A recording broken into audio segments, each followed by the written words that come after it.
Just 2 weeks ago, Saudi Crown Prince Mohammed bin Salman for the first time publicly talking about normalization deal with Israel.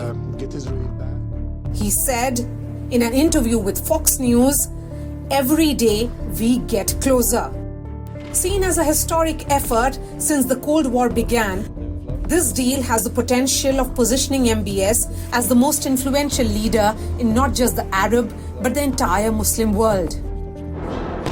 But will this surprise attack against Israel and the subsequent escalation of war deal a severe blow to the landmark deal being brokered by the US? I think that Saudi Arabia and many other moderate Muslims in the world that, they hate the Hamas not less than every free man, free man in the world. During a speech at the United Nations recently, Israel Prime Minister Benjamin Netanyahu had declared the Abraham Accords as heralding a new age of peace. But things changed, and the same Netanyahu declared, אזרחי ישראל, אנחנו במלחמה, לא במבצע, לא בסבבים, במלחמה. הבוקר חמאס פתח במתקפת פתע רצחני נגד מדינת ישראל ונגד אזרחיה. אנחנו בתוך זה משעות הבוקר המוקדמות. כינסתי את ראשי מערכת הביטחון, הנחיתי קודם כל לטהר את היישובים מהמחבלים שחדרו פנימה. הפעולה הזאת מתבצעת בשעות הללו.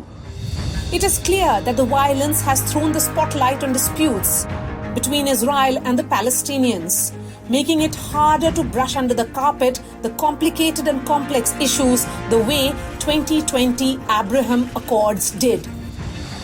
In September 2020, in the White House, the UAE and Israel deepened their relations across a number of economic and defense domains.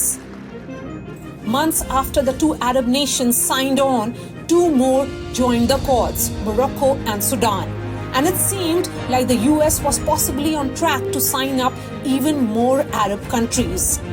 None of the Arab states which joined the accords shared a border with Israel, nor have any participated in combat against it in any of the 7 Arab-Israeli wars fought between 1948 and 2006, except for Morocco briefly during the October 1973 war. However, the normalization helped foster increased levels of diplomatic engagement and conflict de-escalation across the Middle East, as seen through an array of bilateral and multilateral initiatives such as the Baghdad Summits, the Negev Summit, and the Israel-Lebanon Maritime Agreement.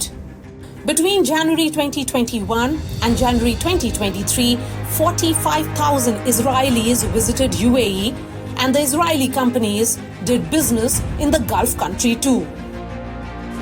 With the biggest incursions into Israel in decades coinciding with the US-backed moves to push Saudi Arabia towards normalizing ties with Israel in return for a defense deal between Washington and Riyadh, it appears the message is also to Saudi Arabia.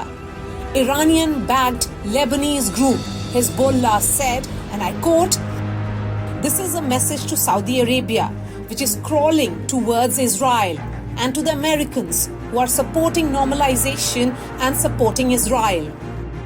There is no security in the whole region as long as Palestinians are left outside of the equation."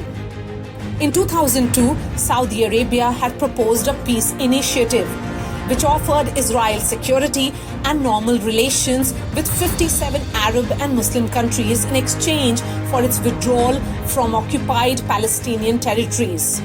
As expected, Israel had outrightly rejected it. So will this landmark deal meet a similar fate? There have been several meetings between the Israelis and Saudis. The Saudis have generally sought to test the water and gauge Saudi public reaction to their moves. News of the meetings were leaked to the media. In 2015, both countries acknowledged that they had been holding secret meetings to discuss Iranian ambitions in the region. In 2016, former Saudi intelligence chief Prince Turki Al Faisal met with General Yaakov Amridor, a former senior advisor to Israeli Prime Minister Benjamin Netanyahu, at the Washington Institute, a pro-Israel think tank in Washington.